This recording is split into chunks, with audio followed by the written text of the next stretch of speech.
Hello and welcome to our new year of Small Publishing in a Big Universe. I am your host, Lisa Jacob. This month we have an interview with Mel Gilden, a prolific author.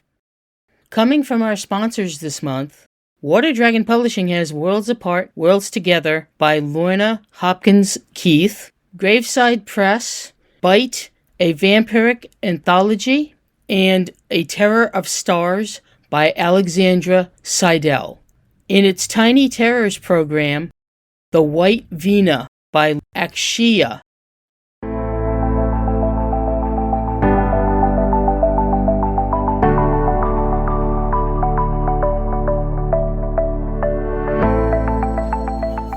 Worlds Apart, Worlds Together by Lorna Hopkins Keith.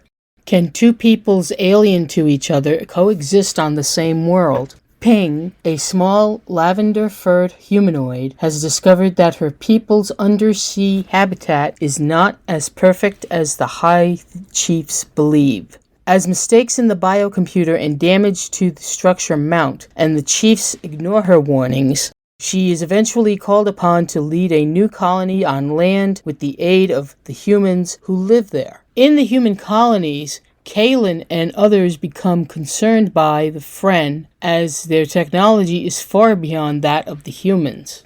Will both peoples survive?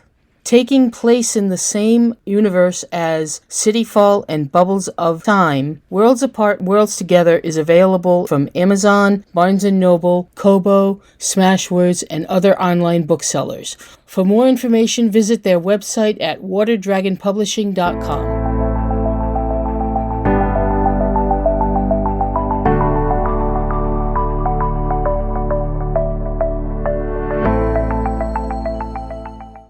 Welcome to Small Publishing in a Big Universe, and we have with us today Mel Gilden, a prolific author of lots of books from way back when and even today. Welcome to the podcast. Why, thank you so much. And when you first started out, was publishing easier or harder than it is now, do you think? Well, the thing is that these days it's almost impossible. Most of the really big publishers are owned by companies that make a lot of other things. They sell soap and cornflakes and automobiles and all that stuff. And a book is just another product for them. That's one thing. The other thing is they're really interested in the next big thing. They're looking for the next Harry Potter. They don't want to do what I used to call the long tail. What that means is they buy a book from you, and instead of trying to make all their money back at once, they can make their money back over a period of years. And they can buy a lot of books like that, mostly kids' books, science fiction, westerns, romances. And they're considering the long tail rather than the big bust all at once. But they're not. They don't. They're too big, and they want everything right now. So that makes it very difficult. So I got lucky with Wild Side Press, because they called me because, as you say, I've been doing this for a long time, and they have read my books and liked them, and they said, well, do you want to join up with Wild Side Press? And the great thing for me about Wild Side Press, there are a lot of other very small presses, and some of them are really good. I don't want to say anything bad about anybody, but the great thing about Wild Side is that they're going to pay all the bills. In other words, they're going to pay the editing bill, the book cover bill, any other kind of bill that's connected to the actual publishing of the book. Mm-hmm. Whereas all the other publishers say, oh, you have to help us pay for it. And so I thought, wow, this is a deal, Wild Side Press. So I joined up with them. The only thing they don't do is advertising, and that's unfortunate. I have to do whatever advertising gets done, which is one of the reasons I signed up with Facebook, because on Facebook I can talk about myself a little bit. Mm-hmm. And I'm hoping that that will allow me to sell more books. Are you still writing now? Oh, yeah. Oh, yeah. Good. Do you have anything that you have now that you'd like to promote? Well, yeah, I sure do. Some years ago, I was writing books for Byron Price Visual. Price, P-R-E-I-S-S. I wrote what we call the Zoot books. It was about an alien with an enormous nose, and he wanted to be a detective here on Earth. He was a big fan of Philip Marlowe's. I thought, well, these are great, and I wrote 3 of those and did pretty well with it. And so what I have now is, because I didn't own any of those rights, I took a different character and a different set of characters and a little bit of a different approach. And so I wrote books that were kind of like the Zoot books, but not exactly. They took place sort of in the same universe. It's a fantasy version of Los Angeles. because I've been living in LA since I was, I don't know, 5 years old, and now I'm much older than that. So I write those. So the current books that people might be interested in is one called Dangerous Hard-Boiled Magicians, and another one, which I just finished, was called The Goddess Vanishes. So now I'm working on a third one, but I don't really want to talk about that yet because I don't even have a plot. All I've got is sort of a list of things that the hero's going to do. But that ought to be out pretty soon. Anyway, those are two of my favorites. But I've, as you say, written a lot of books. A lot of books. Most of them science fiction, most of them kids' books. Mm-hmm. And I really just enjoy the process because I don't always think that I'm going to make money. I wrote a series of books for Beverly Hills 90210, but they were based on the TV show, very much so. I didn't have to really invent anything. And I wrote a couple of Star Trek novels, which I really enjoyed doing because I've been a Trekkie. Don't tell anybody, I've been a Trekkie since 1966. But that was very enjoyable. I wrote the Captain Kirk book, and I wrote the Jean-Luc Picard book, and I really had a good time with it. Now it seems like publishing, anybody can do it with Amazon and a computer. Do you find it that publishing is, especially the science fiction market, is becoming a little bit saturated with people who don't edit? Yeah, I believe that's true. Anybody who can publish all the time. And that's always been the problem. And it's still the problem now with this new way things are going. A lot of times, people who don't really know what they're doing cannot even sign up with the smaller publishers because they're very proud of themselves as publishing only good things. But Amazon doesn't care as long as you pay them. Now, it's possible that a lot of the Amazon books are terrific. I don't know. But I also know that a lot of them are not very good because they're written by people who have more enthusiasm than talent. But I don't want any names because I don't know any names. All I know is that when you buy a book from Amazon, you're taking a chance. Now, and it might be terrific. Do you take a chance on reading new authors, or do you just kind of stick with established authors, or do you read any at all? Oh, I read a lot. I read a lot, but I find myself reading old stuff. Like sometimes I'll sit down with a Robert Heinlein novel. I say, oh, I'll just read the first chapter.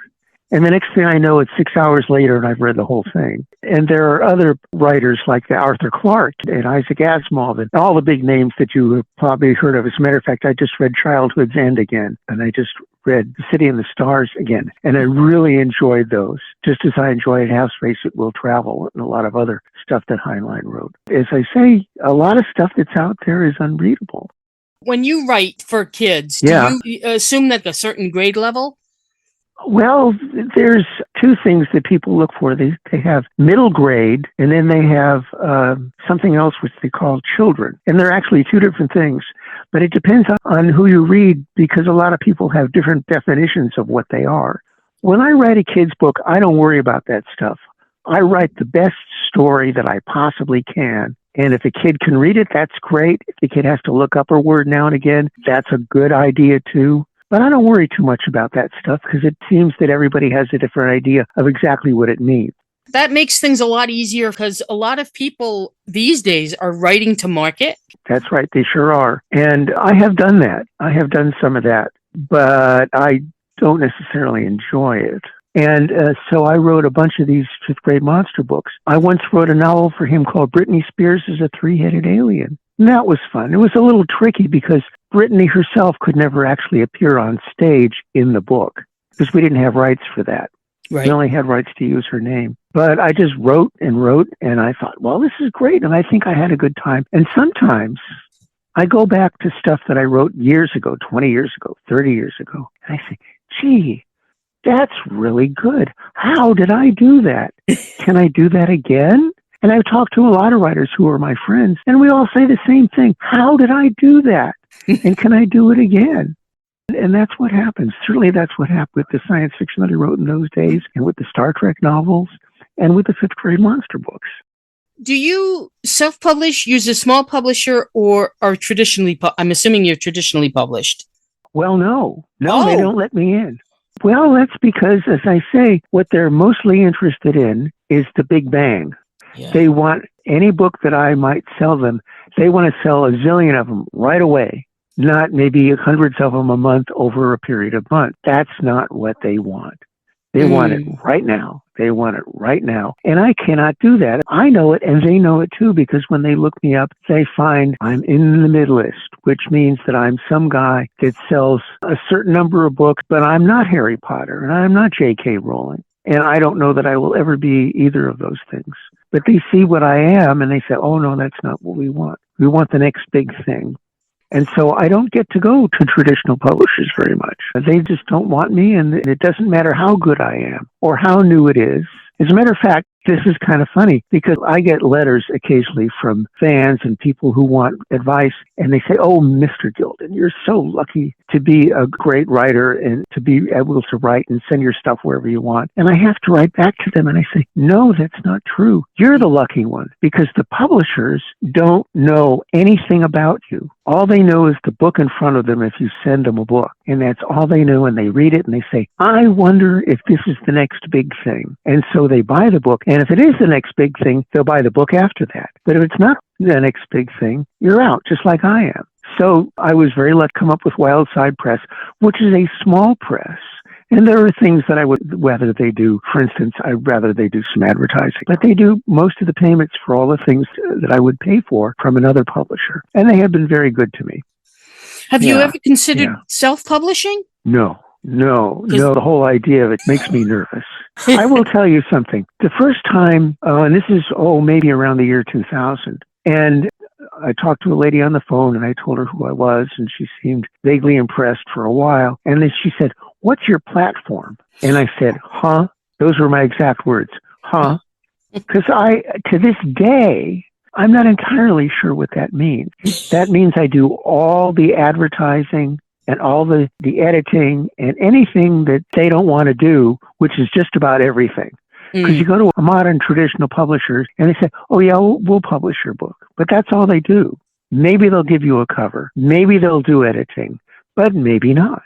But they want to know what my platform is. In other words, who I'm writing for and whether I'll do the cover and whether I'll do the editing and all the other things that publishers used to do automatically. And so most big publishers, the big three, they're enormous businesses in Europe, mostly. I don't want to deal with them. And obviously they don't want to have anything to do with me. So well, that's kind of a problem. It is too bad. I'm not the only person with that problem. I have a friend who lives around here in Los Angeles. I don't want to say his name, but he's pretty damn famous. And he writes stuff and he's well known and well liked. And he just went over to a small press because he didn't like the way the big press was treating him. And this happens all the time, even though he could have stayed because he is famous and important, but he just didn't like what was going on. I have a book that I purchased, a year or two ago about Maxwell Perkins, who was the number one editor at Scribner's many years ago. And on one of the pages, he says, and he wasn't making this up. This was something they did for everybody. Here are the things that we're going to do for you after we buy your book. And there are all these things. We'll do the copy editing, and we'll do the advertising, and we'll do the cover, and anything you need done will be done by us. And that's not the publishing way anymore. They don't want to do anything that they don't have to do. Are they expecting the author to do a lot of the legwork? Absolutely. Absolutely. They're expecting to do everything. But I will tell you, because I think it's important, I'm still a member of the Science Fiction Writers of America. The members are people I have never heard of. And the chances are very good they have also never heard of me. I'm sure they're wonderful young writers, and I'm sure they write wonderful stuff, but I don't know, because I don't read their stuff. I go back and read Robert Heinlein again. Now, I'm not sure that's the right thing to do, but... So what are some advice that you could give to new writers these days? I would say the first thing is you have to love the work, because you're not necessarily going to get paid what you're worth. If you try to go through the big traditional publishers, unless they love it and they think you're going to be the next big thing, they're not going to buy your stuff no matter how good it is. You have to love your work. You have to love what you're doing. If you like your own stuff, I think that's a good idea. This is really up to you. Advice is only advice. Advice is not something, you don't have to do any of the things that I'm saying, except love the work. Love the work is always true. But the other things are, you never know what's going to happen. Where can people contact you? I'm at melgilden.com.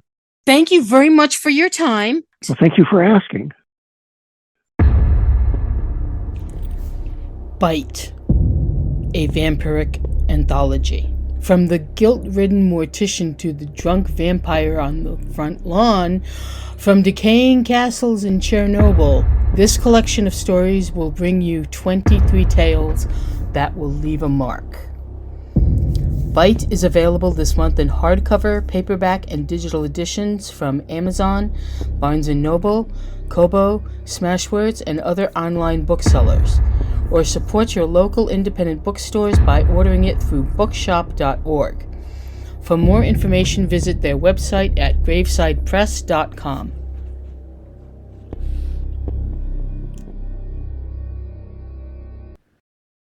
Thanks again to our guest. We plan on publishing another episode next month. If you want to know more about small publishing in a big universe, visit our website at spbu-podcast.com and subscribe to our newsletter. Send us your feedback by using the Contact Us link. To find out more about the books and other products featured during this episode, please visit the SPBU Marketplace at spbu-marketplace.com. This podcast was recorded and edited by yours truly, Lisa Jacob. Executive producer is Stephen Radecki. Theme and ad music is provided by Melody Loops. Enhanced transcription services are provided by Lisa Jacob. This month's episode was sponsored by Water Dragon Publishing and Graveside Press. You can listen to our podcast on Apple Podcasts, Spotify, Amazon Music, and most of your favorite podcast services. Thank you very much for listening, and talk to you soon.